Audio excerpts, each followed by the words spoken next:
Right Honourable Speaker, as I stand here, standing in for several parents of Wakiso and Kampala and several other districts that are affected by the banking and grading of the Uganda National Examinations Board.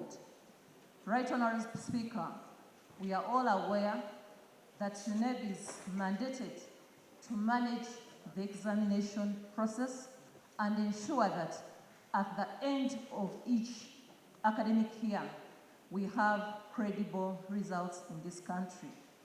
Right Honourable Speaker, unfortunately, several stakeholders are affected in the education sector in a way that we are seeing several lapses in the grading process of UNEB and the way it's handling several of how it's getting on these results on board. And this is evidenced in the POE that was released that affected several schools in Wakiso and Kampala. Right Honourable Speaker, much as we've seen that scouting is going on, that is very fine. The conduct of examination is real, and spying network that is very okay.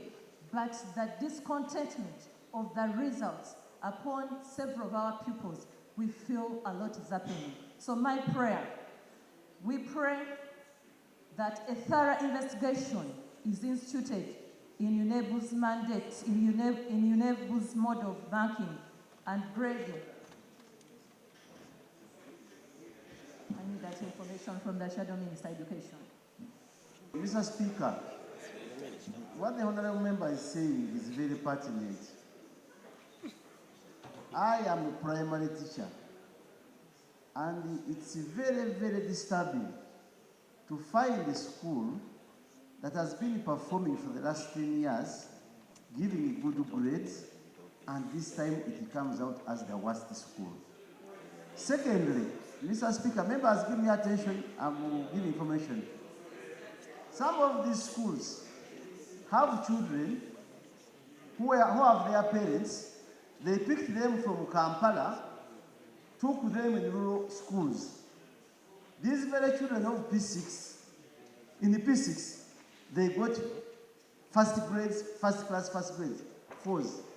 Then those in the P7, in the same school, have been doing, they did mock, they did mid-term, they were getting average 5, now they have 17 at PLE. The most challenging issue with UNEB, and it's the practice everywhere, when the parents complain, the child is saying, I don't agree with these marks. The parent is saying, I don't agree with the marks of my child.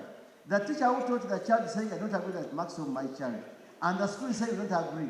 But UNEB, show us the scripts of our children. We are ready to pay, because that's the principle. Even in universities, it's the principle. Once there is a complaint about the marks, the school pays the cost to UNEB to find out the performance. But UNEB is rejecting this.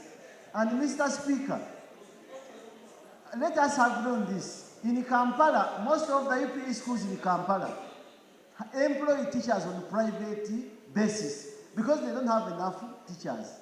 Then you have schools like Kampala Parents, Green Hill, Hillside, where you are sure that a school has more staff than the number of children, teaching children. So there is something happening in UNEB, which we must exhaust it. Let us not talk about our rural schools or what, but we need to find out the challenges. It's absolutely not proper to mislead anybody here. Mr. Speaker, as I conclude. No, this is not your time, and all of you, your time is done. No, but wait, Honourable, wait. You see, Honourable colleagues, let me tell you this. When you give information, the time allotted to you remains the same. The Honourable colleague you've given information, an opportunity for information, does not get a new slot. It's within the same time.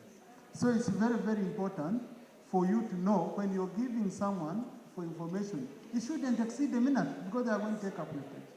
So just conclude your prayer.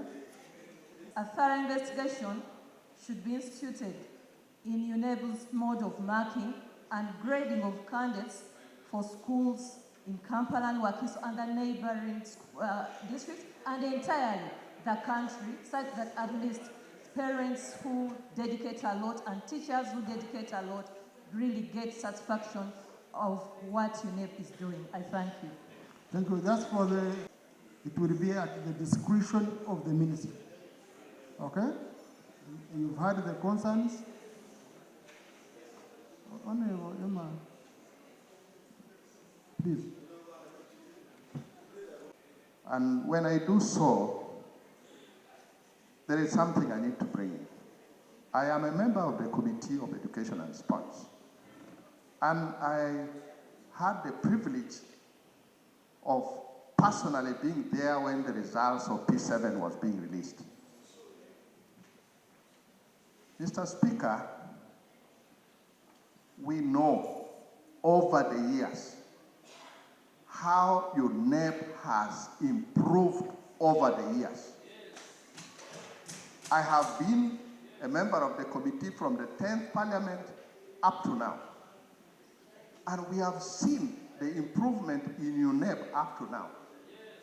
And we know, for instance, this time, UNEB also had issues because the monies they needed to support the marking system was not given to them, and there were problems. But that was mainly for secondary. Now, UNEB also has a complaint management mechanism, which the parents and the schools and whatever can look at. In the release of the results, UNEB was very clear that this time, in terms of first grades, in terms of the 4s and the 5s, it has reduced because they have tweaked their grading system a bit. The first grades have reduced, but in terms of overall performance, it has improved. Because when you look at the second grades, they have gone a little higher than it was before. And for me, I want to end with this. That, you know, certain areas think it is their right to be doing certain things, to be the ones performing. It's not a right. So I think if there is anything to be done, let's first allow the parents to go through the complaint mechanisms within UNEB. It shouldn't be an issue for us. That is my submission. Thank you. My guidance. That this is for noting by government. If they find any issues, indeed, like the members have said, they will investigate and all that. But I wouldn't want Parliament to be involved in issues of marking, grading, and all that, okay? But government kind of take note and listen to the issues raised by the colleagues, okay?